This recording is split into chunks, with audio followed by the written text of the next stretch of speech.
আমার নবী বলেন উম্মত রে সেই দিনটা কত ভয়াবহ হবে, কত কঠিন হবে। লক্ষ লক্ষ বছর পার হয়ে যাবে, আমার আল্লাহ কাহার হয়ে যাবে, শক্ত হয়ে যাবে। কে সেই দিন আল্লাহকে নরম করবে?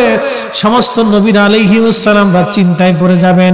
গুনাহের জন্য চিন্তা না, তাদের একটা চিন্তা, আল্লাহ কাহার হয়ে গেছেন, আল্লাহ রাগান্বিত হয়ে গেছেন, মালিককে কিভাবে খুশি করা যায়।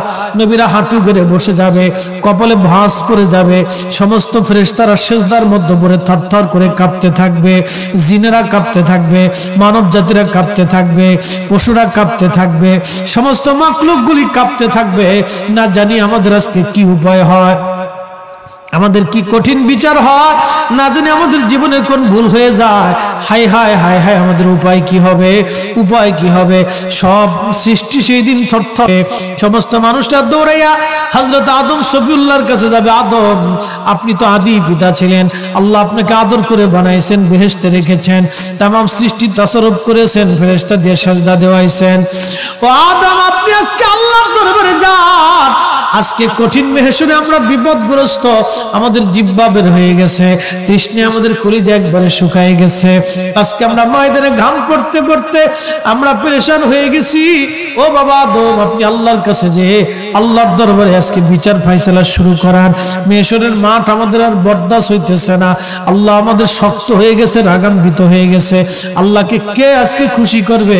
আদম সফিউল্লাহ বলবে, দেখো আমার এই নিজে খুব পেরেশানির মধ্যে আছি, আমি চিন্তায় আছি, আমি পেরেশানির মধ্যে আছি, তোমরা অন্য কোন নবীর কাছে যাও। সবাই দৌড়ায় হযরত নূহ আলাইহিস সালামের কাছে আসবে। নূহ নবী একই কথা বলবে, যাও আমি খুব পেরেশানির মধ্যে আছি। দাউদের কাছে দৌড়ে আসবে, দাউদ বলবে আমি খুব পেরেশানির মধ্যে আছি। হযরত ইব্রাহিম খলিলুল্লাহর কাছে আসবে, ওগো আল্লাহর খলিল, আল্লাহ তো আপনাকে খলিল বানাইছিল, আপনি একটু যান। ইব্রাহিম খলিল বলবে, যাও আমি খুব পেরেশানির মধ্যে আছি, আমার দ্বারা সম্ভব না। সবাই মুসা নবীর কাছে আসবে, আপনাকে তো আল্লাহ কালিমুল্লাহ বানিয়েছিল, ও মুসা আপনি একটু আল্লাহর কাছে যান। মুসা নবী বলবে, আমি খুব চিন্তায় পেরেশানির মধ্যে আছি।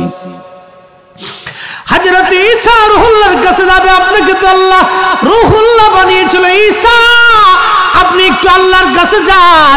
ঈসা নবী ডেকে মেহশরবাসী, আজকে কোন নবীর কাছে গেলে কাজ হবে না, আমি ঈসা যেই নবীর উম্মত ছিলাম, তোমরা সেই নবীর দরবারে চলে যাও।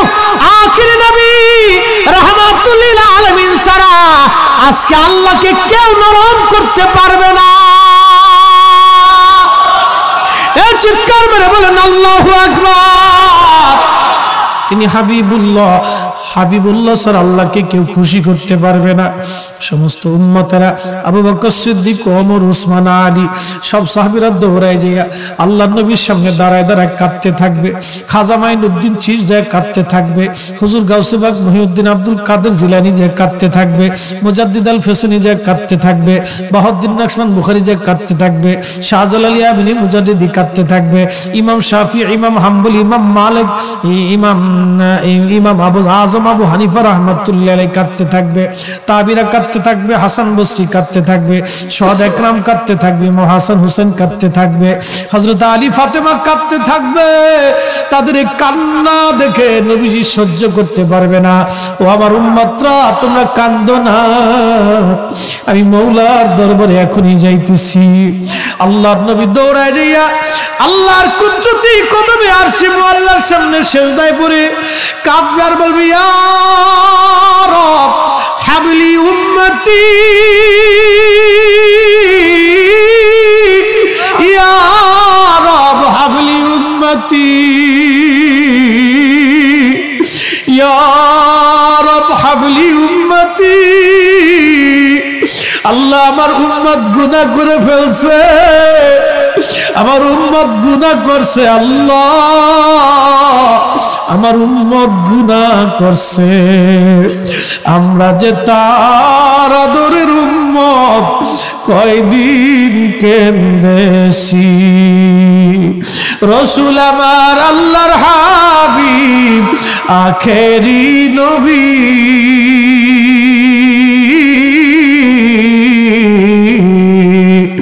আমরা যে তার আদরের উম্মত, উম্মতের করলাম কি।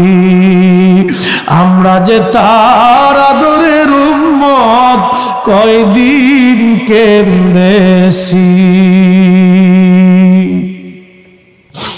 আল্লাহ নবী সেজদার মধ্যে পড়ে কাঁদতে থাকবে, ইয়া রব হাবিলি উম্মতি, আল্লাহ আমার উম্মত গুনাহগার, আমার উম্মত গুনাহগার, আমার উম্মত গুনাহ করে ফেলছে। আল্লাহ আমার উম্মতের কি হবে? আল্লাহ আমার উম্মতের হবে কি? আল্লাহ পাক ডাক দিয়ে বলবেন, হাবিব আপনি আর সেজদায় পড়ে থাকবেন না, মাথা উঠান। আপনি কাঁদেন কেন? মেহেশর তো আপনার কান্নার জন্য না, নবী উঠেন, আপনি মাথা উঠান। আপনার জন্য আরশে মুআল্লার ডানে একটা কুরসি পেতে রাখছি, একটা চেয়ার পেতে রাখছি, একটা আসন রাখছি। আপনি নবী সেই আসনে বসবেন। আপনি মাথা উঠান, আপনি আমার হাবিব, আপনি আমার বন্ধু, আপনি আর কাঁদবেন না। হুজুর আপনি মাথা উঠান। আল্লাহর নবী তখন বলবে, ইয়া রব হাবলি উম্মতি, আল্লাহ আমার উম্মত গুনাহ করছে। আল্লাহ ডাক দিবে, হাবিব আপনি মাথা উঠান। আপনি সর্বপ্রথম হামদের পতাকা উড়াবেন, আপনি সুপারিশের পতাকা উড়াবেন, আপনি যাকে খুশি তাকে নিয়ে জান্নাতে চলে যান। একবার জোরে বলা যাবে কি সুবহানাল্লাহ? নবী আমার ডেকে বললেন, আয়েশা রে, মানুষের জীবনের কঠিন সময় যখন তার মৃত্যুর সময় এসে যায়, কঠিন মৃত্যুর দূত আসে, যখন গুনাহগার ব্যক্তি, যখন নাফরমান ব্যক্তির কাছে মৃত্যুর দূত আজরাইল আলাইহিস সালাম আসে, বিকট চেহারা নিয়ে আসে, দুর্গন্ধময় পোশাকগুলি নিয়ে আসে, দুর্গন্ধময় পোশাকগুলি নিয়ে আসে, বান্দাকে ধরতে আসে। তখন এই আত্মাটা, রুহটা মাথার দিকে একবার দৌড়ায় যায়, হাতের কোণার দিকে দৌড়ায় আসে, পায়ের তলার দিকে দৌড়ায় যায়, সারা শরীরের ভিতরে ছটফট করতে থাকে। তখন এই মৃত্যুর যন্ত্রণা বাড়তে থাকে, এত কঠিন যন্ত্রণা তার হয়। নবী বলেন, আয়েশা রে শোনো, একটা উট জ্যান্ত হালতে জবাই না দিয়ে উটের চামড়া ছিলাইলে যেই রকম কষ্ট হয়, আয়েশা রে এই উটটাকে জিন্দা হালতে 100 বার যদি উটের চামড়া তুমি সেলাও, যে পরিমাণ কষ্ট হবে আয়েশা, একজন বেঈমানের মৃত্যুটা এরকম ভয়াবহ কষ্ট হতে থাকবে। আয়েশা রে তুমি কি জানো ইমানদারের মরণটা কেমন হবে? ইমানদারের মরণটা আজরাইল আসবে, সুন্দর পোশাক নিয়ে, সুন্দর সুরত নিয়ে এসে বলবে, ইয়া আইয়ুতুহান নাফসুল মুতমাইন্না তুরজিই ইলা রাব্বিকি রাদিয়াতাম মারদিয়া ফাদখুলি ফি ইবাদি ওয়াদখুলি জান্নাতি। ইয়া আইয়ুতুহান নাফসুল মুতমাইন্না, হে নফসে মুতমাইন্না তুমি আসো, ইরজিই ইলা রাব্বিকি রাদিয়াতাম মারদিয়া, আল্লাহর সন্তুষ্টির দিকে তুমি ফিরে চলে আসো। আল্লাহ তোমার উপরে রাজি খুশি আছে, তুমি চলে আসো। এই জন্য ইমানদারের মৃত্যুর পরে ঘাম বের হতে থাকে কপাল থেকে, কপাল থেকে ইমানদারের মৃত্যুর পরে ঘাম আসতে থাকে। আল্লাহর নবী বলেন, আয়েশা মায়ের কোলের মধ্যে সন্তান যেরকম দুগ্ধ পান করতে করতে ঘুমায়, ইমানদারের মরণ ওই রকম হবে। আল্লাহর সন্তুষ্টির দিকে সে ফিরে চলে যাবে, আল্লাহর খুশির দিকে ফিরে চলে যাবে। আর ফেরেশতা আজরাইল তার পবিত্র রূহটাকে সুগন্ধময় কাপড়ের মধ্যে বেচাইয়া দুনিয়ার থেকে যখন আসমানের দিকে রওনা দিবে, আসমানের ফেরেশতারা ডাক দেবে, আজরাইল এই আল্লাহর নেককার বান্দা আর এই রূহকার এত সুন্দর খুশবু, সারা আসমানে ইমানদারের জন্য খুশবু ছড়ায় যায়। একবার জোরে বলেন সুবহানাল্লাহ। ওই ইমানদারের জন্য দুনিয়ার মাছে কাঁদে, গাছে কাঁদে, পশু পাখিরা কাঁদে, বলে আল্লাহ তুমি একজন ইমানদার নিয়ে গেলা আমাদের মাছ থেকে, ওই ইমানদারের জন্য তুমি আমাদের জন্য রিজিক দিতা, তুমি রহমত নাজিল করতা, তুমি আমাদের উপর সন্তুষ্ট হইতা, আল্লাহ তুমি ওই ইমানদার নিয়ে চলে গেলা। মাছে কাঁদে, মাছে তার জন্য দোয়া করে, গাছে দোয়া করে, মাখলুকরা তার জন্য দোয়া করতে থাকে। একবার জোরে জোরে বলা যাবে কি সুবহানাল্লাহ। ও বাজার আজকে থেকে নিয়ত করবেন, আল্লাহ আমি আজকে থেকে নিয়ত করলাম এশার নামাজ পড়বো, আসর ফজরের নামাজ পড়বো, আল্লাহ আজকে থেকে নামাজ ছাড়বো না। আমি আপনাদের মাহমুদা খাতুন হাউজিং মসজিদের খতিব হিসেবে আমার দায়িত্ব মানুষকে দাওয়াত করা। আমি প্রত্যেক জুমাতে মানুষদেরকে বলি, ও আল্লাহর বান্দারা ফিরে আসেন আল্লাহর দিকে, ফিরে আসেন আল্লাহর দিকে, যুবক বন্ধু ফিরে আসো আল্লাহর দিকে। ওই যে দেখবেন ফুটবল খেলা নিয়ে কয়দিন সারা পৃথিবীতে তুলপার চলে গেছে, খেলায় নিজের দল ঠকার কারণে একটা স্টক করে মরে গেছে। ভারতের চর অঞ্চলের মানুষ খুবই দরিদ্র এবং শিক্ষা দীক্ষা থেকে বিচ্ছিন্ন। একটা লোক মারা গেল, লোকেরা লোকটাকে নিয়ে রাস্তার পাশে বসে আছে, কিভাবে জানাজা দিবে, কিভাবে কাফন দিবে লোকেরা জানতো না, বসে আছে। সবাই চিন্তা কেমনে কি করব আমরা মুসলমান, তবে নিয়ম কানুন তো আমরা কিছু জানি না, কারণ ধর্ম শিক্ষা আমাদের থেকে অনেক দূরে চলে গেছে চরের মানুষ। এমন সময় দেখতেছে এক ভদ্রলোক সাইকেল চালায় যায়, তাকে দাঁড়া করে জিজ্ঞেস করলেন, ভাই আপনি সাইকেল চালিয়ে যাচ্ছেন, নিশ্চয় আপনি শিক্ষিত মানুষ, আপনি হিন্দু না মুসলমান? বলে আমি মুসলমান। তাহলে ভাই একটু দাঁড়ান, আমাদের একটু উপকার করেন। বলে কি উপকার? আমাদের এই লোকটা মারা গেছে, কিভাবে জানাজা করব, দাফন করব আমরা জানি না, আপনি যেহেতু শিক্ষিত মানুষ আমাদের জানাজা কাফন দাফন লোকটার করে দিয়ে যান, অনেক বড় উপকার হবে। লোকেরা বলল, ওই লোকটা বলল, দেখো আমি ব্রিটিশদের চাকরি করি, সময় মতো যদি না যাইতে পারি আমার চাকরি চলে যাবে, কারণ ব্রিটিশরা তো খুব আইনে পাকা। যদি ওরা খ্রিস্টান, ওরা দেখেন 200 বছর আগে যে ব্রিজ করে দিয়ে গেছে, 200 বছর পরেও সেই ব্রিজের উপর দিয়ে আপনারা কি বলে গাড়ি চলে, ট্রেন চলে, আর আমরা 50 বছর পরে সেই ব্রিজ ভাঙ্গে কাইতে শীতে ফিরে যায়। কথা কর না কে? তাহলে কি বুঝলেন? চিন্তা করেন তো, 200 বছর আগের ব্রিজের উপর দিয়ে এখনো ট্রেন যায়।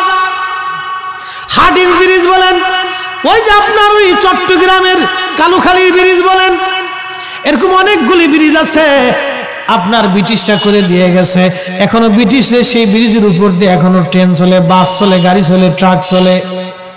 আর আমরা দেশের ব্রিজ বানাইলে 2 দিন পরে ক্ষয়ে পড়ে যায়, ডাইন পাশ দিয়ে ক্ষয়ে, বাম পাশ দিয়ে ক্ষয়ে, নিচ দিয়ে ক্ষয়ে, সামনে দিয়ে ক্ষয়ে, পিছন দিয়ে ক্ষয়ে যায়। ওরা দুর্নীতি করতো না, চুরি করতো না, দেশকে ভালোবাসতো। বাজান খুব মনোযোগ দেন, ব্রিটিশদের চাকরি আমার সময় মতো না গেলে চাকরি চলে যাবে। বলে দেখেন আপনি একটু শিখাই দিখাই দিয়ে যান, আমরা শিখ মতো করে নিয়ে নিব, আপনি একটু দেখাই দেন, আপনাকে সাহায্য করব। লোকটা দেখাই টাকাই দিলেন, এইভাবে এইভাবে দাফন কাফন করেন। লোকেরা ওইভাবে করলো। লোকটা তাড়াহুড়া করে আল্লাহর বান্দাকে কবরের মধ্যে নামায় এসে চলে গেল। অফিসে যাওয়ার পরে বুকে হাত দিয়ে দেখে আইডেন্টি কার্ড তার বুকের মধ্যে নাই। চিন্তা করেন ব্যাপার কি, আমি আইডি কার্ড তো বুকে করে নিয়ে আসছি, আইডি কার্ডটা কোথায় হারায় গেল? সে চিন্তা করলো, আল্লাহর বান্দাকে যখন নামাইতেছিলাম তখন এই বুক পকেট থেকে এই আইডি কার্ডটা মাথার কাছে পড়ে গেছে। উনি আবার সাইকেল চালায়, তাড়াতাড়ি এসে বলেন, ভাইজানরা আপনাদের বিরাট বড় উপকার করছি, আপনারা আমার একটু উপকার করে দেন। বলে কি উপকার?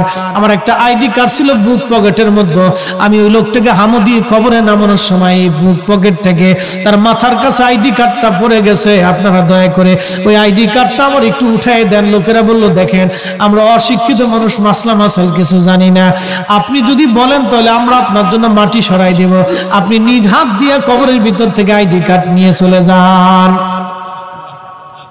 মাটি সরাইলেন, আল্লাহর বান্দা হামু দিয়ে মাথা নামাইয়া কবরের ভিতরে হাত দিয়ে দেখলেন, সর্বনাশ, সারা কবরে আল্লাহর জান্নাতের বাগান হয়ে গেছে। এত সুঘ্রাণ হিন্দু, মুসলমান, খ্রিস্টান, বৌদ্ধ সব ধর্মের মানুষ, হাজার হাজার মানুষ দেখার জন্য আসছে। যে হেরি কবরের ভিতর থেকে বলে খুশবু আসতেছে, কবর বলে জান্নাতের বাগান হয়ে গেছে, চল তো দেখে আসি। হাজার হাজার মানুষ সারা এলাকা থেকে পাগলপাড়া হয়ে ছুটে আসছে। 30-40 কিলোমিটার ব্যাপী কবরের ভিতর থেকে জান্নাতের ঘ্রাণ বের হয়ে সারা এলাকায় মই মই করে ছড়িয়ে গেছে জান্নাতের ঘ্রাণ। উলামা একরাম আসলেন, ব্যাপার কি?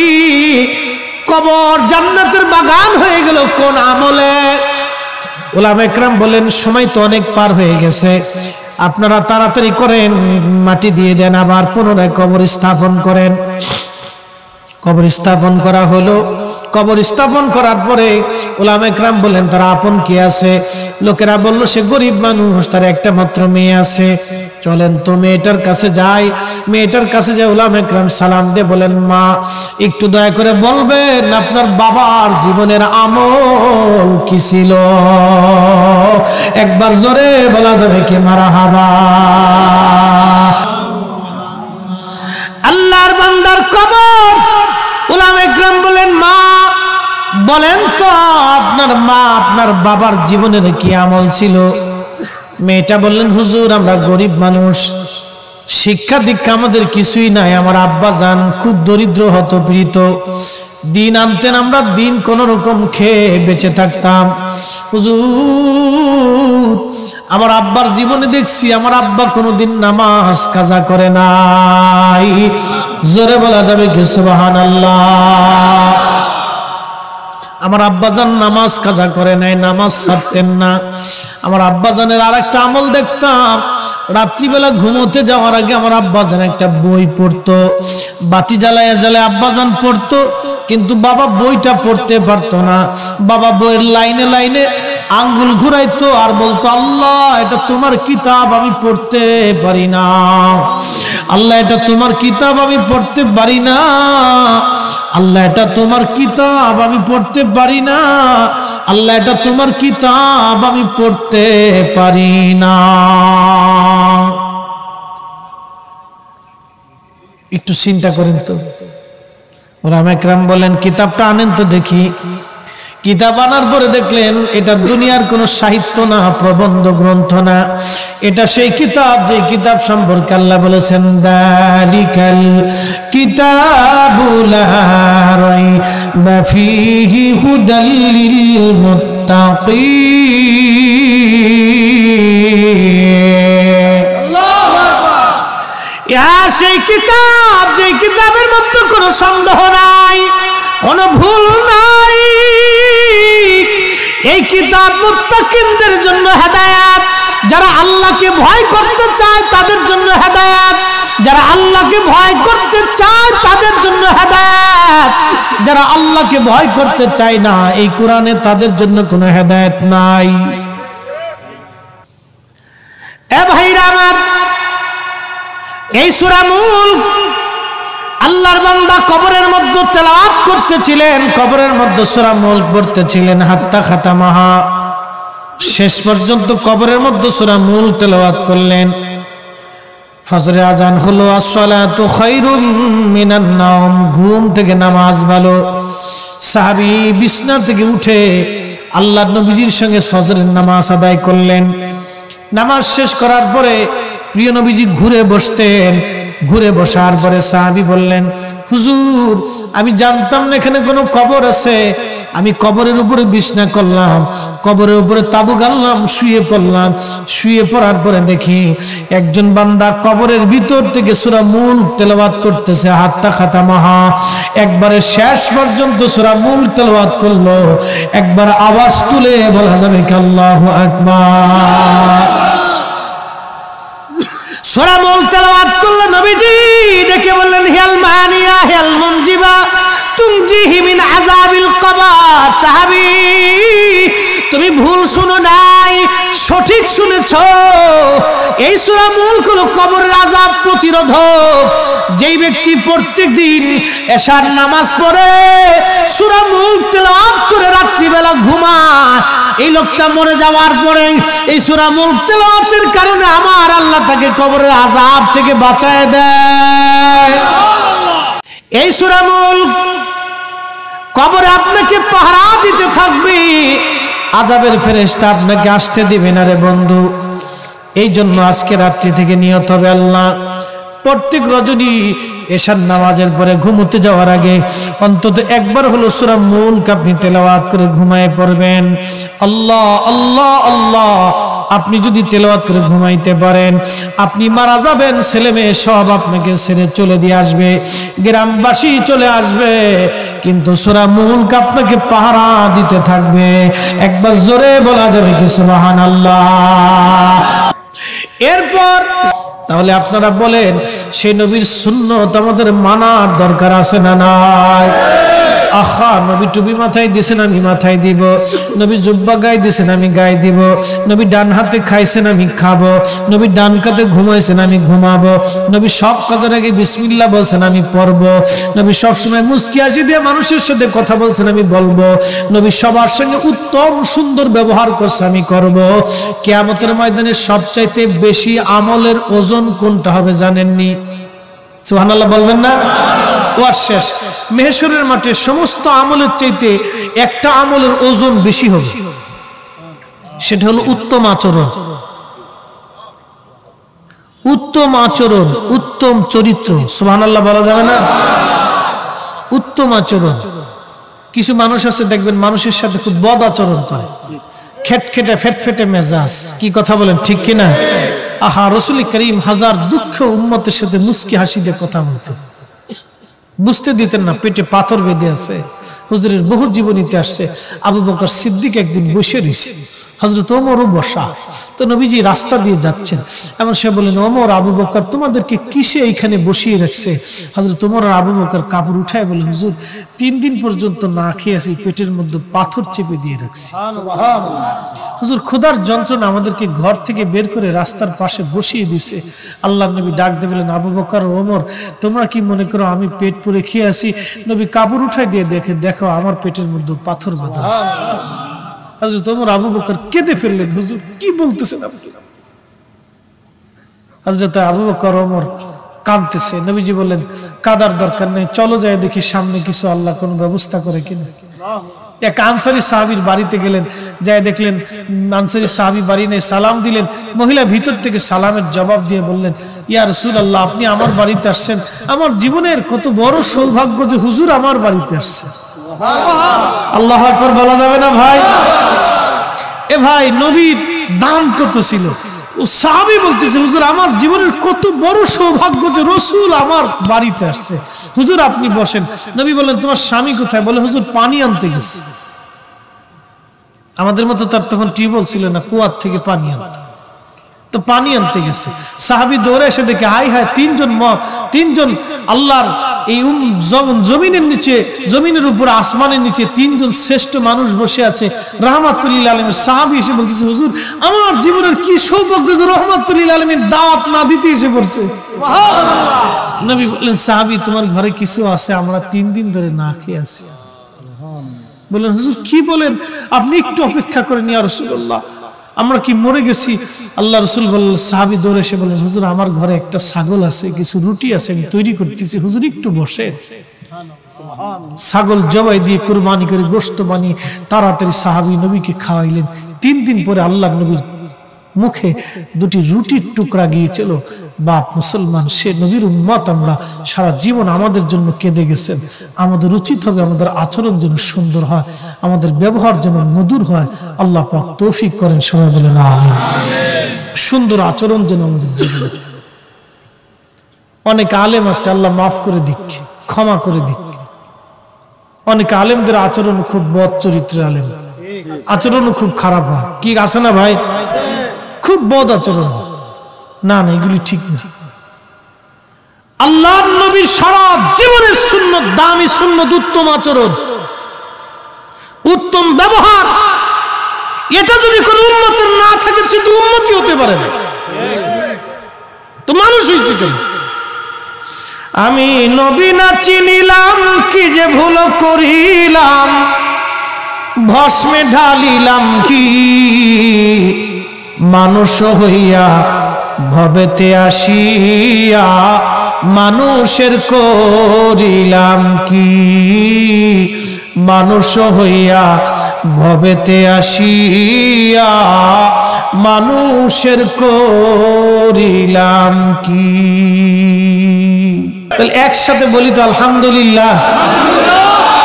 তারপরে একজন আল্লাহর ওলির স্মরণ, তিনি জাহাতা ওলি না, ওনার মাধ্যমে এই উপমহাদেশে ইসলামের দরওয়াজা খুলছে। খাজা মাইনুদ্দিন চিশতি আজমারি সানজারি রহমাতুল্লাহ আলাইহি, ওনার মাধ্যমে এই জমিনে দ্বীনের দরওয়াজা খুলেছে। উনি একা যা করেছে আমরা 40 কোটি মুসলমান তা পারিনি।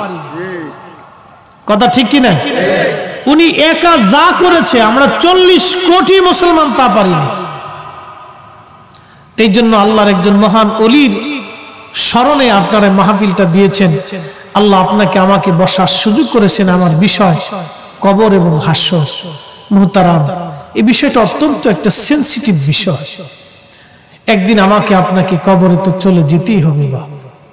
কুল্লু নফস, প্রত্যেক জীবন দাইকাতুল মাউত, মরণের স্বাদ আস্বাদন করতে হবে। আপনার সামনে যে ঘাস, এই ঘাসটা তাজা ছিল, আজ মরে গেছে, তাকে মৃত্যুর স্বাদ নিতে হয়েছে। একটা গাছ কেটে ফেলেছেন, মরণের স্বাদ তাকে নিতে হয়েছে। একটা কুকুর পৃথিবীতে এসেছে, মরে গেছে, মরণের স্বাদ তাকে নিতে হয়েছে। একটা বিড়াল ও পৃথিবীতে আসছিল, মরণের স্বাদ তাকে নিতে হয়েছে। একটা গরু আপনি সারা জীবন লালন পালন করলেন, এরপরে আপনি নিজ হাতে তাকে কুরবানি করলেন, মরণের সময় ওকে মৃত্যুর স্বাদ নিতে হয়েছে। দেখবেন গরুটার জিহ্বা বের হয়ে যায়, ছটফট করতে থাকে, কাতরাইতে থাকে, ডাকতে থাকে। মুহতারাম, ওকে যখন জবাই করেন তখন সে আল্লাহ জিকির করতে থাকে। একটা মাছ বাজার থেকে কিনে এনেছেন, তখনও লাফাচ্ছে, ওর জীবন আছে, ও আল্লাহ জিকির করতেছে। আল্লাহ বলেন ইউসাব্বিহু লিল্লাহি মা ফিস সামাওয়াত ইউসাব্বিহু লিল্লাহি মা ফিস সামাওয়াতি ওয়া মা ফিল আরদ। অ্যাটেনশন, এই জমিনের নিচে আরো 6টা জমিন আছে। বাপ, কয়টা জমিন আছে? আমি বলিনি, কিন্তু আল্লাহ রসুল বলে গেছে। এই জমিনের নিচে আরো 6টা জমিন আছে। এই আসমানের উপর আরো 6টা আসমান আছে। 7 আসমান 7 জমিন, 7 আসমান 7টা জমিন আছে। পৃথিবীতে কোন মানুষ যদি কোন মানুষের সম্পদ কেড়ে নেয়, আল্লাহ রসুল বলতেছেন কিয়ামতের মাঠে তোমাকে 7 তবক জমিন পর্যন্ত ওই সম্পদ পরিমাণ সম্পদ তোমার গলায় ঝুলিয়ে দেওয়া হবে। আহ, কি কঠিন! এই জন্য হুজুরের কোন সাহাবী ইন্তেকাল করলে আল্লাহর নবী লাশের পাশে দাঁড়িয়ে বলতেন, তোমরা কেউ কি এই লাশের কাছে কিছু পাও, এই মানুষের কাছে কিছু পাও? তখন ও বলতো, হুজুর আমি এটা পাই, আমি এটা পাই, আমি এটা পাই। সন্তানদেরকে ডেকে বলতেন, তার কি কোনো ওসিয়ত আছে, তার কি কোনো দিনা পাওনা আছে? যদি সন্তানরা দিতে অক্ষম হতেন, আল্লাহর নবী নিজে তার দেনা পাওনা মিটাইয়া তারপরে কবরে দিতেন। আহা, উম্মতের আমল আমরা ভুলে গেছি। আমি নিজেকে সবসময় ভয় পাই। আমার ব্যক্তিগত জীবনের একটা আমল হলো আমি বেশি পরিমাণে ইস্তিগফার করি এবং মানুষের হক নিয়ে খুব সতর্ক থাকি। এই জন্য আমার জীবনের অভ্যাস, আমি কারো কাছে দিনা থাকি না। না খেয়ে থাকবো তো দিনা থাকতাম না, আমি কোনো সময় দিনা থাকি না। আমার সেই ছোটকালের অভ্যাস। মাদ্রাসায় থাকতে আমার জীবনে 2 বেলা খাইছি, 1 বেলা খাওয়ার পয়সা থাকতো না, তারপর আমি না খেয়ে থাকতাম, কিন্তু দিনা হতাম না। আমার জীবনে আপনি বলতেছি, এখন তো অনেক টাকা, আল্লাহ অনেক টাকা দিচ্ছে, খাবারের অভাব নেই। আপনারা অনেক খাবার রান্না করেন, অনেক খাবার পরে থেকে খাইতে পারি না। একসময় মাদ্রাসাতে আমি 2 বেলা খাওয়ার পয়সা থাকতো, 1 বেলা খাওয়ার টাকা থাকতো না। আমার সেই দিনও পার হয়েছে, বহু দিন পার হয়েছে এইভাবে। 2 বেলা খাইতাম, মাদ্রাসাতে 2 বেলা দিত, 1 বেলা দিত না। 1 বেলা খাওয়ার পয়সা থাকতো না, আমি না খেয়ে থাকতাম, তো দিনা করতাম না। আল্লাহ রসুলের জীবনের সারা জীবনের আমল ছিল মাইয়িত, মারা যাওয়ার পরে নবী পাশে দাঁড়িয়ে তার দিনা পাওনাগুলি সব মিটাইয়া তারপরে তাকে কবরে পাঠাইছে। আহা, যদি আমলগুলি আমাদের মধ্যে চালু থাকতো কতই না উত্তম হতো। প্রিয় উপস্থিতি, আসমান ও জমিন যা কিছু আছে সব আল্লাহ পাকের জিকির করতে থাকে, ইউসাব্বিহ আল্লাহ তাসবিহ পড়তে থাকে। আল্লাহ আল্লাহ আল্লাহ আল্লাহ আল্লাহ আল্লাহ আল্লাহ আল্লাহ আল্লাহ আল্লাহ আল্লাহ আল্লাহ আল্লাহ আল্লাহ আল্লাহ। আপনি যে মাটির উপরে বসে আছেন এই মাটিও আল্লাহ জিকির করে আল্লাহ আল্লাহ আল্লাহ আল্লাহ। যে গাছের নিচে বসে আছেন এই গাছ আল্লাহ জিকির করে আল্লাহ আল্লাহ আল্লাহ আল্লাহ। যে কুকুর আপনার সামনে দিয়ে হেঁটে যাওয়া জিকির করে আল্লাহ আল্লাহ আল্লাহ আল্লাহ আল্লাহ। একমাত্র মানুষ গাফেল, সে আল্লাহ জিকির করতে চায় না। কথা বলেন ঠিক কিনা? আমরা আগে দেখছি গ্রামের মুরব্বীরা সকালবেলা ফজরের নামাজের পরে কোরআন পড়তো। কি বাপ, কথা ঠিক কিনা? সকালবেলা ফজরের পরে কোরআন পড়তো। আর আমাদের মায়েরা, দাদিরা, নানিদেরকে দেখলাম তারাও কোরআন শরীফ পড়ছে। এখন স্টার জলসা পুরে সপ্তাহে। কি কথা ঠিক কিনা? এখন আমাদের নারীরা স্টার জলসা পুরে সারতে পারে না। কোরআন শরীফ কোন সময় পড়বে বলেন তো? আর খালি কেমনে সাজবে গুজবে, সাজন গুজন, খালি এটি শিখে।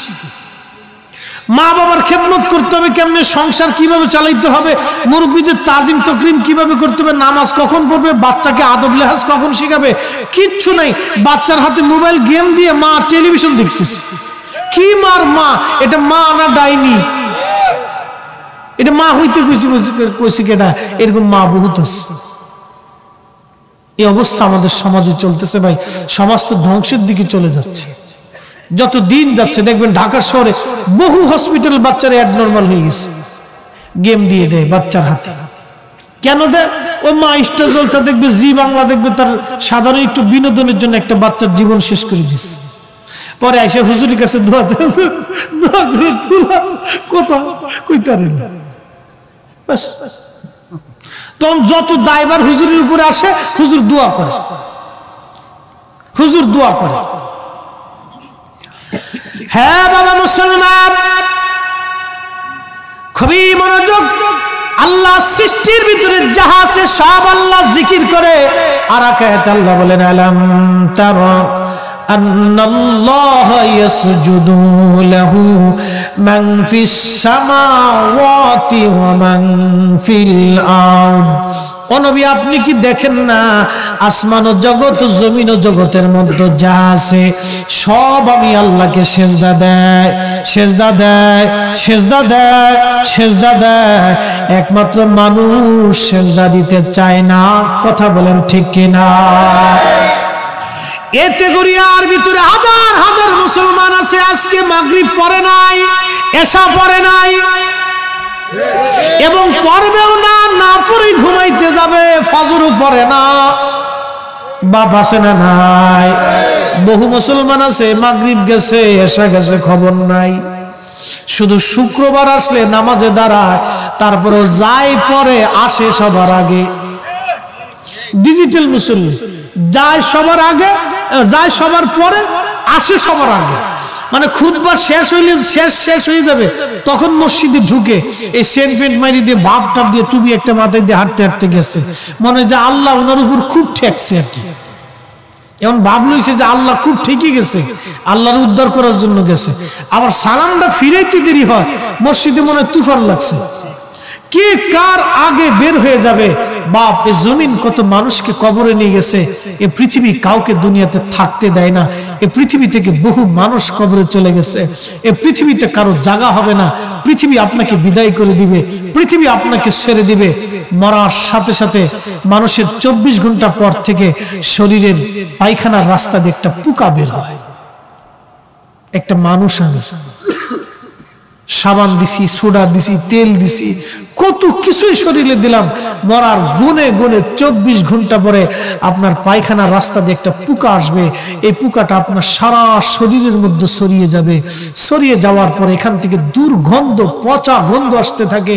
আপনার কলিজার টুকরা সন্তানকে নিয়ে বুকে করে ঘুমিয়েছিলেন, আল্লাহর কসম করে বলি, এই সন্তান আপনাকে তাড়াতাড়ি বলবে, গ্রামবাসী আমার আব্বাকে দাফন করেন, গন্ধ ছড়িয়ে গেছে। বাপ, দুনিয়াটা কিছুই না। আমার সাবজেক্ট কবর আর হাসর। আল্লাহি বিল্লাহি তাল্লাহি, দুনিয়াটা খুব অল্প সময়ের জন্য। মেহেশরের একটা দিন হবে দুনিয়ার 50,000 বছরের সমান। যদি আজকে তাই হয়, আপনার জীবনে 60 বছর দিয়ে 50,000কে ক্যালকুলেটর করে দেখবেন আখিরাতের কত সময় আপনি পৃথিবীতে বাঁচেন। এটা যদি আমরা বুঝতাম তাহলে আজকে থেকে ফজরের নামাজ শুরু করতাম। যদি এটা বুঝতাম তো এশার নামাজ আজকে থেকে শুরু করতাম। যদি এটা বুঝতাম তো আল্লাহর জিকির থেকে দূরে থাকতাম না। যদি বুঝতাম, আপনি যেই পীরের মুরিদ হন না কেন বাপ, আপনাকে দুটা জিনিস নিয়ে কবরে যেতে হবে, একটা ঈমান আর একটা আমল। কথা বলেন বাপ, ঠিক কিনা? দুনিয়াতে আপনি যে রাজনীতি করেন এটা আপনার ব্যক্তিগত ফাংশন। আপনি যেই পরিবারের হন, যেই বংশের হন, যেই গোত্রের হন, যেই দেশের হন, যেই ভাষার হন, আপনাকে দুটা জিনিস নিতেই হবে, ঈমান ও আমল। ঈমান ও আমল, ঈমান ও আমল। দুনিয়া আপনাকে দুনিয়াতে রাখবে না, দুনিয়া আপনাকে দুনিয়া থেকে পাঠিয়ে দিবে কবরে। কবর আপনাকে নেবে, মাটি আপনাকে নেবে, বেশি দিন রাখবে না, মাত্র 1 বছর। মানুষের ইন্তেকালের 24 ঘন্টা পরে শরীর থেকে পোকা বের হয়। পায়খানার রাস্তা দিয়ে পোকাটা পেটের ভিতর থেকে আসে, সারা শরীরের মধ্যে সে যায়, গন্ধ বের হতে থাকে, প্রচন্ড দুর্গন্ধে। গ্রামবাসী আপনাকে তাড়াতাড়ি করে কবরে নামাবে। প্রিয় সন্তান কবরে নামাবে। যেই বিবি আপনাকে সারা ঘুমাইতো না, সেই বিবি আপনাকে তাড়াতাড়ি কবরে বিদায় জানাবে। ও বাজান, সুদ যারা খান তাদেরকে বলি, যারা সুদ খেয়ে কোটি কোটি টাকা বানাইতে চান বাপ, এই কোটি টাকা সেই দিন আপনাকে রেহাই দেবে না। যে সন্তানের জন্য আপনি বিরাট বড় বাড়ি বানাইছেন সুদ আর ঘুষের কারবারি করে, এই সন্তান আপনাকে দুনিয়ার মধ্যে রাখবে না, বিদায় করে দেবে, বিদায় করে দিবে, বিদায় করে দিবে। দুনিয়াতে কেউ আপনার আপন না, দুনিয়াতে কেউ আপনার আপন না। আল্লাহ বলেন, ইয়া আইয়ুহাল্লাযীনা আমানু লা তুলহিকুম আমওয়ালুকুম ওয়ালা আওলাদুকুম আন যিকরিল্লাহ।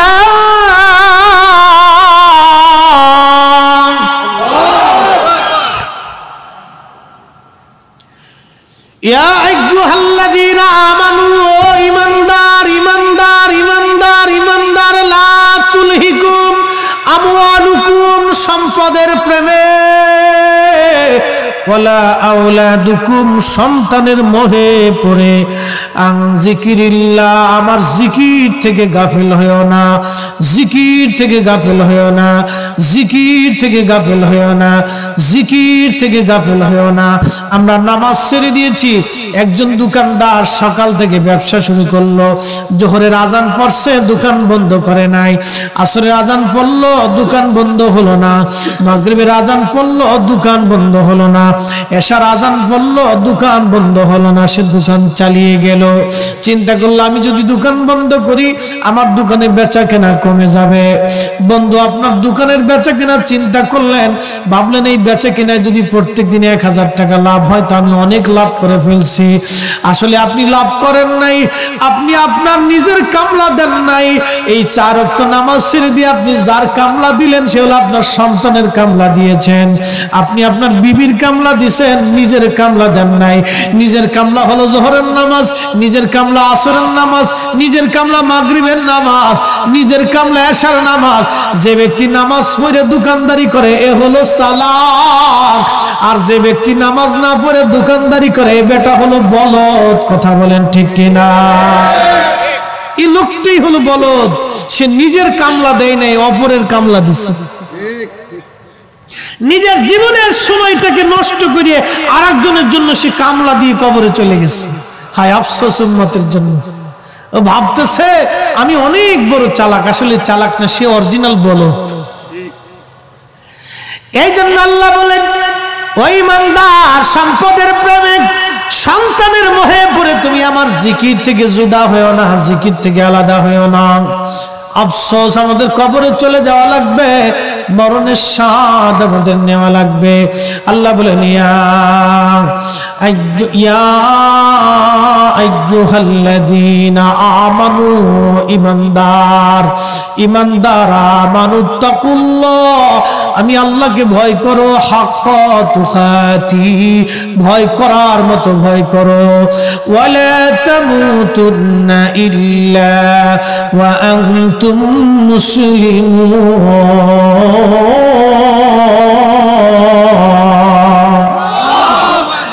আর তুমি মুসলমান না হয়ে মইরো না, মুসলমান হয়ে কবরে আসো, মুসলমান হয়ে কবরে আসো, মুসলমান হয়ে কবরে আসো, মুসলমান হয়ে তুমি কবরে আসো, মুসলমান না হয়ে কবরে আইসো না।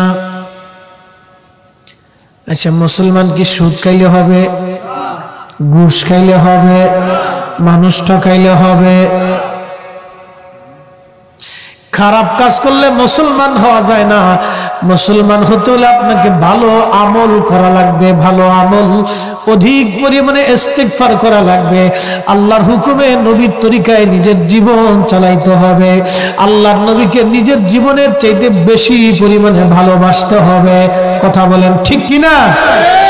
নবীর ভালোবাসা ছাড়া মুসলমান হওয়া যায় না, কেউ পারে না। নবীর মোহাব্বত ছাড়া কেউ মুসলমান হতে পারেনি, কেউ পারবে না। বাপ কবরের দিকে ফিরে যেতে হবে। আল্লাহর নবীও দুনিয়ার থেকে কবরে চলে গেছে। প্রিয় মুসলমান, খুব মনোযোগ দেন। আল্লাহ বলেন ইন্নাল মাউতাল্লাযীনা তাফিরুন, নিশ্চয় মউত তোমার কাছে যাবে। এখান থেকে তুমি পালানোর কোনো রাস্তা তোমার নাই। এই মৃত্যু থেকে তুমি যে পালাবে, এই পালানোর সুযোগ তোমার নাই। মরণ থেকে আজ পর্যন্ত কেউ পালাইতে পারছে? হ্যাঁ, কুল ইন্নাল মাউতাল্লাযী তাফিরুন, হাবিব বলুন, আপনার উম্মতকে বলেন নিশ্চয় মউত তার কাছে যাবে। মউত শুধু তার কাছে যাবে না, মিনহু ফাইন্নাহু মুলাকিকুম, তার সাথে মুলাকাত করবে, আলিঙ্গন করবে, মৃত্যু তাকে ধরবে। আচ্ছা বলেন তো, পৃথিবী থেকে যত মানুষ গেছে আর কি ফিরে আসছে? তাহলে এই আয়াতটা যে সত্য, আল্লাহর কথা যে সত্য, এতে কি কোনো সন্দেহ আছে? হিন্দু, বৌদ্ধ, খ্রিস্টান, মুসলমান, শিখ, কমিউনিস্ট, পৃথিবীতে যত ধর্ম, বর্ণ, গোত্র আছে, যত দেশ আছে, যত মানব আছে, আজ পর্যন্ত কি এই কথাটাকে কেউ অস্বীকার করতে পারছে যে মৃত্যু আমাকে ধরবে না? আল্লাহর এই বিধানটাকে কেউ অস্বীকার করতে পারে নাই। মালিককে অস্বীকার করছে, কিন্তু আল্লাহর এই নিয়মটাকে, মৃত্যুটাকে, আল্লাহর দেওয়া এই মরণটাকে কেউ অস্বীকার করতে পারে না। আল্লাহকে অস্বীকার করছে, বলে আল্লাহ বলে কিছু নেই। এরা বলে আল্লাহ বলে কিছু নেই, কিন্তু আবার বিশ্বাস করে মরণ হবে। সেই মালিকই নিজে বলছেন ফাইন্নাহু মুলাকিকুম, মৃত্যু তোমার সাথে মুলাকাত করবে। সুম্মা তুরাদ্দুন ইলা আলিমিল গায়বি ওয়াশ শাহাদা, তোমাকে সে আল্লাহর দিকে নিয়ে যাবে যে আল্লাহ গায়েব হাজির সব কিছু জানেন। একসাথে বলা যাবে না সুবহানাল্লাহ? আমার গোপনে কি আছে আল্লাহ জানে কিনা? প্রকাশ্যে কি আছে আল্লাহ জানে কিনা? দুই কাঁধে কয়জন ফেরেশতা? আহা, কি করেন এটা লিখে রাখে, লিখে রাখে, লিখে রাখে। আল্লাহ বলেন আল্লাযী খালাকাকা ফাসাওয়াকা ফাআদালাকা ফি আইয়ি সূরাতিন মা শাআ রাক্কাবাক কাল্লা বাল তুকাযযিবুনা বিদ্দীন ওয়া ইন্না আলাইকুম লাহাফিযিন কিরামান কাতিবিন কিরামান কাতিবিন ইয়ালামুনা মা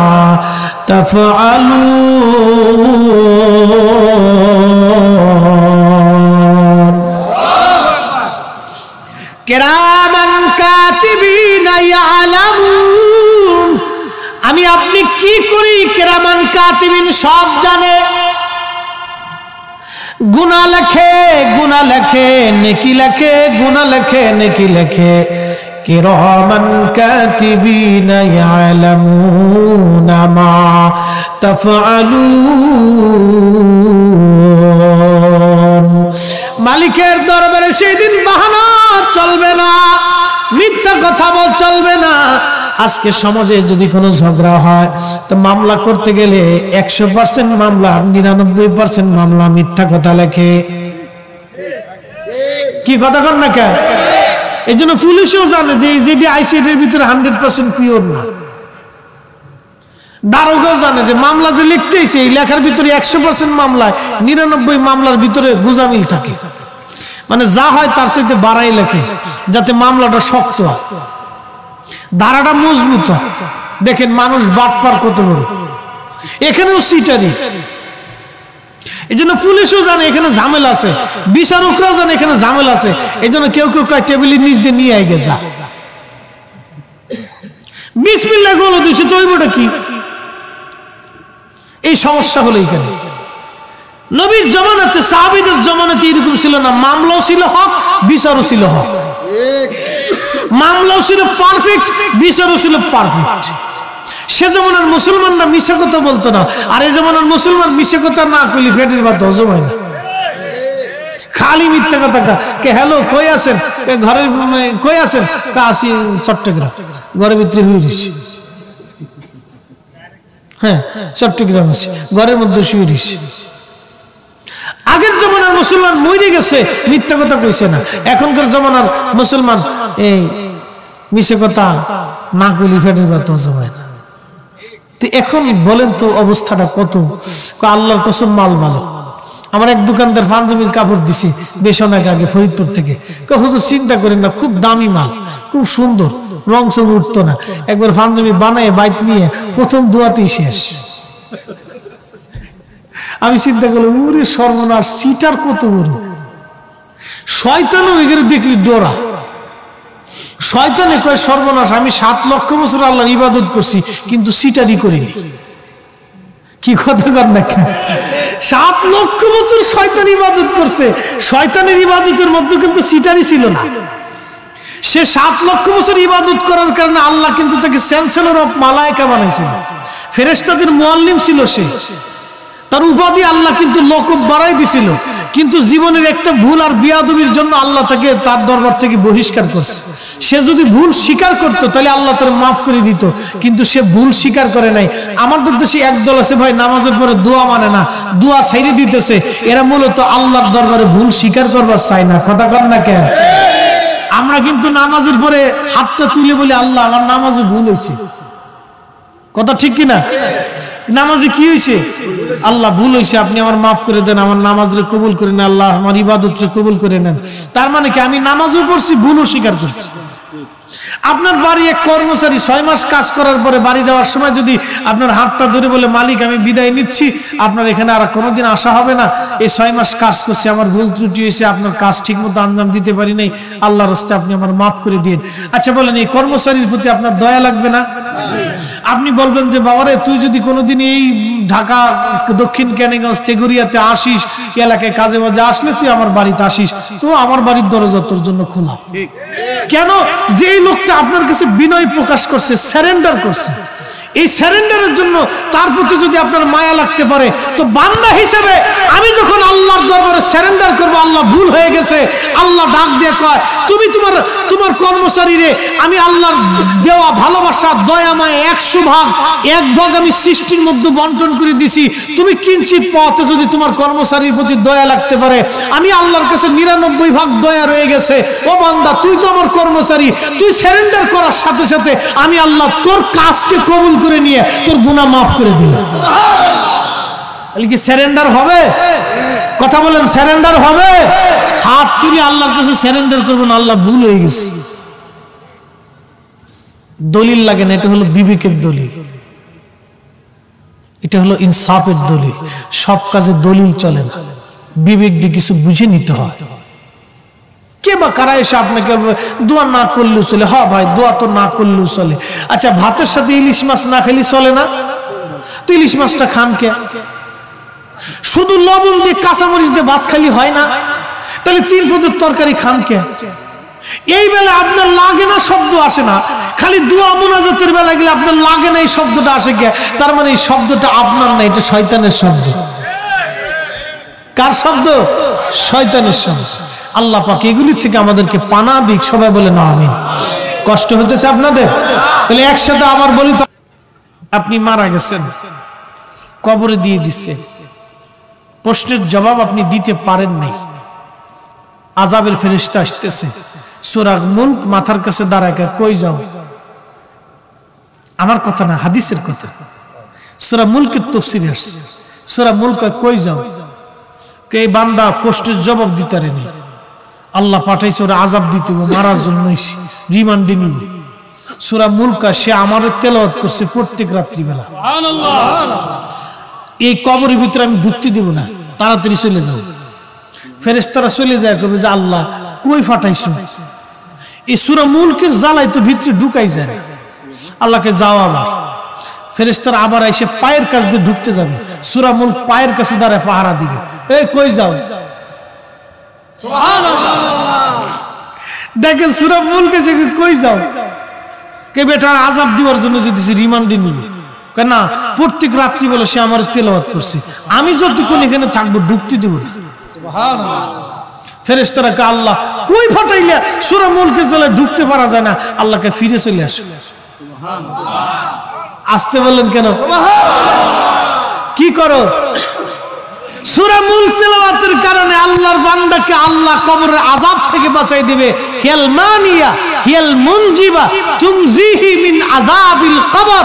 কবরের আযাব প্রতিরোধক যে ব্যক্তি এশার নামাজের পরে সূরা মুলক প্রতিদিন তেলাওয়াত করবে, আল্লাহ থেকে কবরের কঠিন আযাব থেকে বাঁচাই দিবে। সুবহানাল্লাহ।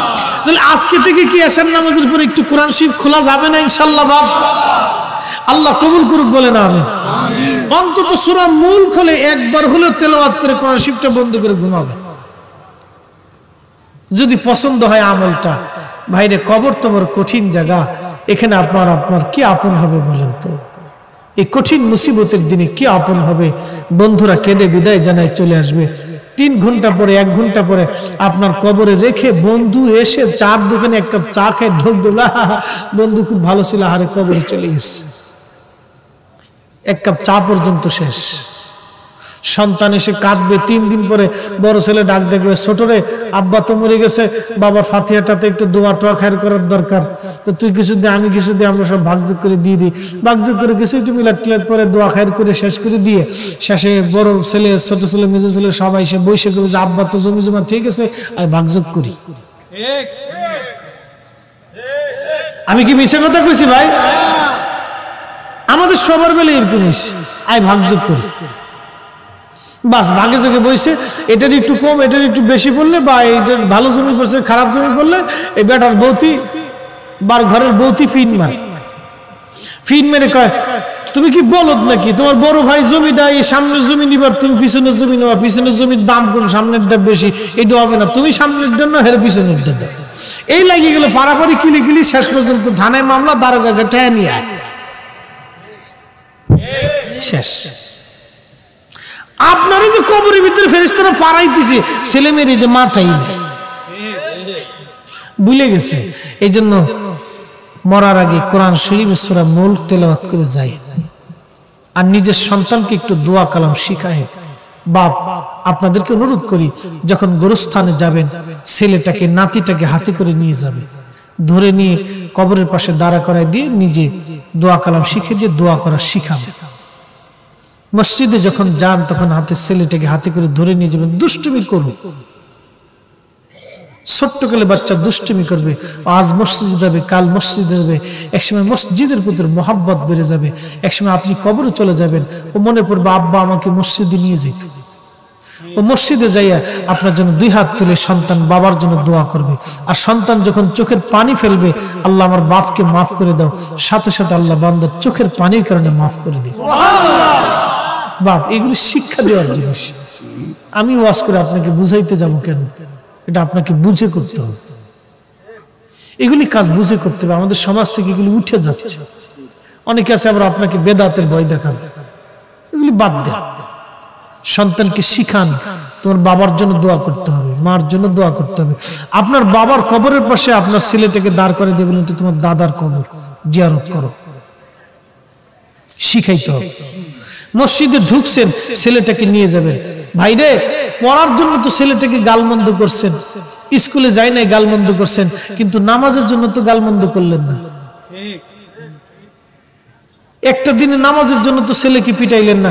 আল্লাহর নবী বলেন, উম্মত 10টা নসিহত তোমাদের জন্য, 10 নম্বরটা একটা লাঠি ঘরের মধ্যে রাখবা, তোমার সন্তানকে নামাজ ও আদবের জন্য ওই লাঠি ব্যবহার করবা। নামাজ আদব, নামাজ আদব, নামাজ আদব। আল্লাহর কসম করে বলি, আপনার সন্তানকে যদি আপনি আদব শিক্ষা দেন, তাহলে এই সন্তান আপনার বৃদ্ধ গেলে আপনার চোখের দিকে তাকাবে না, সারা জীবন আপনাকে সম্মান করবে। আদব শিক্ষা দিবে, সন্তানকে শিখানোর দায়িত্ব আপনার। বসুন্ধরার মালিকের পোলা কোনদিন মাহফিলে এসে বসে দিচ্ছে? টাইম নেই, সময় নেই।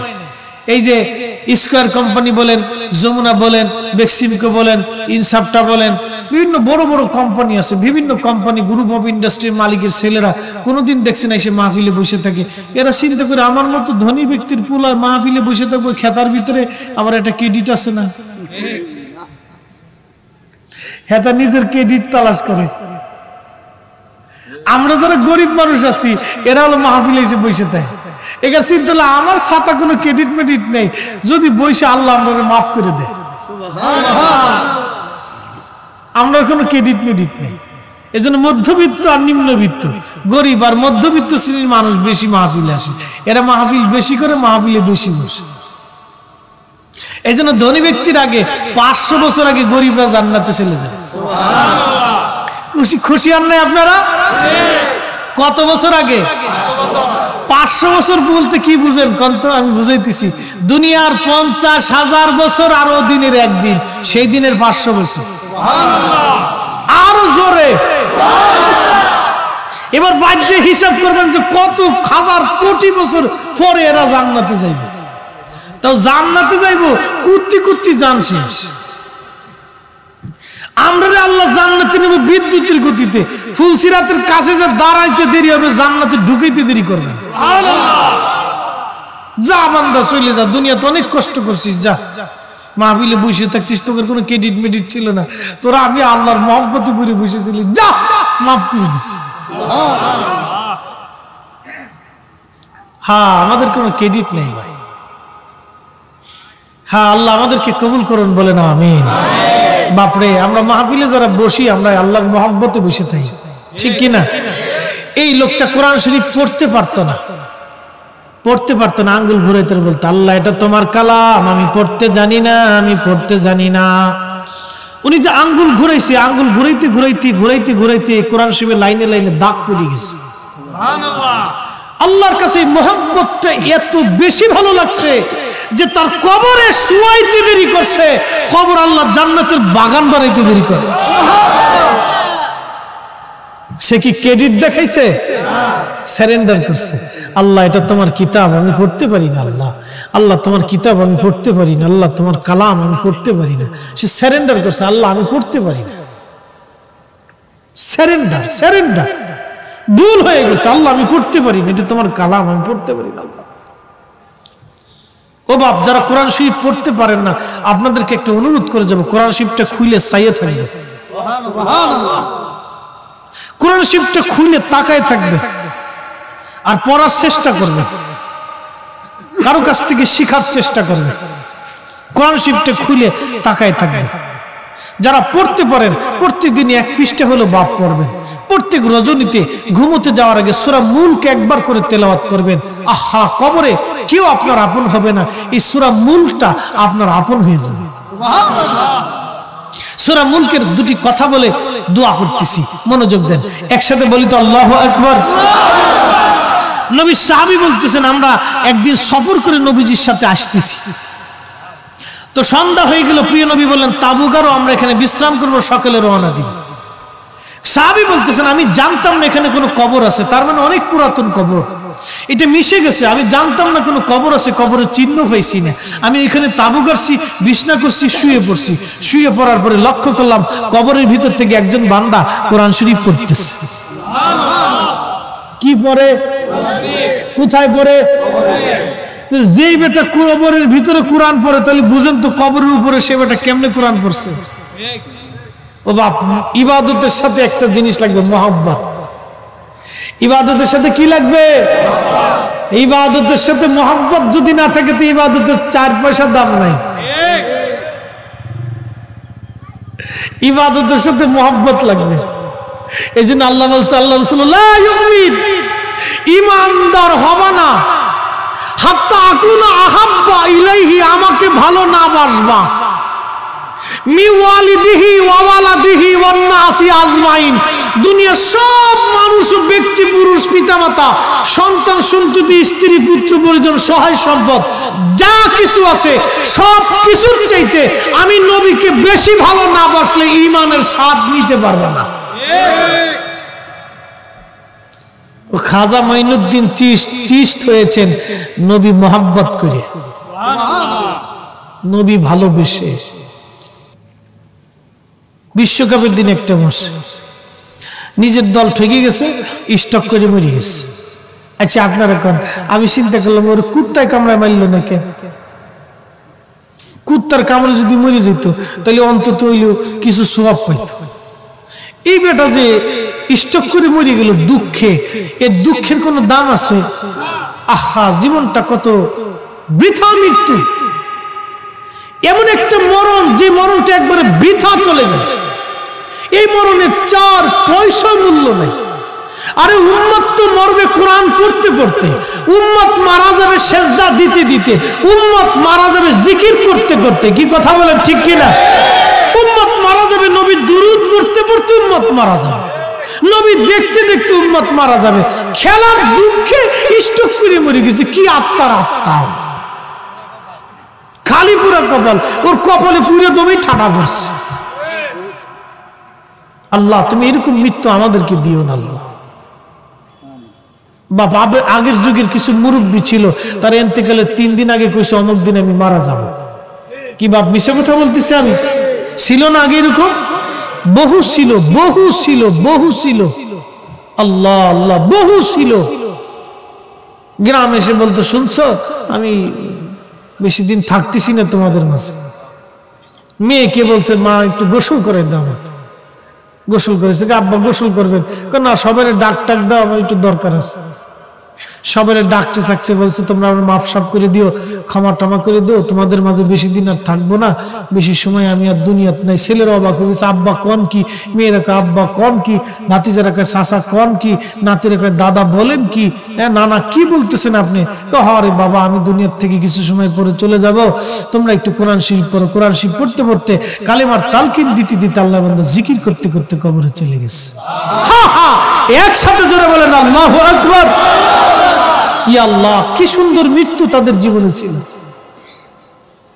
এরকম মৃত্যু যদি আমাদের নসিব হতো, বাপ, ইয়া আইয়াতুহান নাফসুল মুতমাইন্না তুরজিই ইলা রাব্বিকি রাদিয়াতাম মারদিয়া ফাদখুলি ফি ইবাদি ওয়াদখুলি জান্নাতি, তুমি আসো, তোমার জান্নাতে চলে আসো। তার কবরটাকে আল্লাহ জান্নাত বানাই দেয়। আর একটু জোরে একটা ঘটনা আপনাদেরকে শোনায়, দোয়া করো মনোযোগ দিয়ে। না কষ্ট হচ্ছে আপনাদের? কারণ কালকেও তো মাহফিল হবে, তারপরের দিনও। কালকে শরীয়তপুরি সাহেব আসবেন, ভালো বক্তা। তারপরের দিন আব্বাসী সাহেব আসবেন, উনি অনেক বড় সাইয়েদ আলেম, আলহামদুলিল্লাহ। তো আপনারা নির্বাচন করছেন ভালো ভালো বক্তা, আলহামদুলিল্লাহ। এই জন্য প্রত্যেক রজনীতেই ওয়াজ শুনবেন। আমি ছোট্ট করে একটা ঘটনা আপনাদেরকে শোনাই যাই। আগের মানুষ তো শিক্ষা দীক্ষা একটু কম ছিল। শিক্ষা কম হলে কি বাপ, হৃদয়ের মানাটা কিন্তু বেশি ছিল। কি বাপ, কথা ঠিক না? আগে মানুষ জানতো কম, মানতো বেশি। এখন জানে বেশি, মানে কম। এখন কিন্তু মাসলা মাসিল সবাই জানে কম বেশি, টুকটাক সবাই কম বেশি জানে, কিন্তু মানেটা কম। আগের যুগের মানুষ জানতো কম, মানতো বেশি। আল্লাহ এই আরবি এটা কাগজ যদি রাস্তায় পড়ে থাকছে, এটা উঠে সুমা টুমা খেয়ে ধুয়ে ফেললে একবার অস্থির হয়ে গেছে। আচ্ছা কন্ত সে যে এটা উঠাইছে এটা কার মহব্বতে? আল্লাহর মহব্বতে উঠাইছে। চিন্তা করছে আল্লাহ তোমার কালাম পড়ে রয়েছে, কিন্তু ওটা যে আরবি চিঠি এটা উনি বুঝে নাই। চিঠি হোক কিন্তু আরবি লেখা, উনি উঠাই সুমা তোমা খাইছে, আল্লাহ এটা তোমার কালাম। কেন? এটা মহব্বত, তাজিম। আগের যুগে মুরব্বীরা আসলে যুবক ছেলেপেলেরা উঠে যাইয়া দাদা বসেন, চাচা বসেন, মুরব্বী বসেন, সিট ছেড়ে দিছে। অনেক যুবকরা মুরব্বী দেখলে কই চাচা চা খাওয়াইছে নি, উঠেন আমরা বইতে। সিস্টেম উল্টে গেছে না? এখন মানে কোন মুরব্বীর মুখের উপর দিয়ে কথা বলে সারা রাত, ছেলে এই সকাল 10টার সময় বেরোয়, রাত্রিবেলা 10টার সময় আসে। মা যদি ফোন দেয়, বাবা কই আসিস? কই আসি? এই চিন্তা তোমার করতে হবে না, আমি সময় মতো আইসে পারবো, তুমি ঘুমাও। এত চিন্তা তোমার করা লাগবে কেন? ছেলে মাকে ধমক দিয়ে বসছে। আহা, এই মাটা তার সন্তানটাকে কোলে নিয়ে কত দোলনার ভিতর ঘুম পাড়াইছে। এই মা তার মনকে মন তার দুধ পান করাইছে, তার শরীরের নির্যাস থেকে মায়ের দুধ তৈরি হয়েছে, রক্ত থেকে তৈরি হয়েছে। 2টা বছর মা তার রক্ত পান করিয়েছে।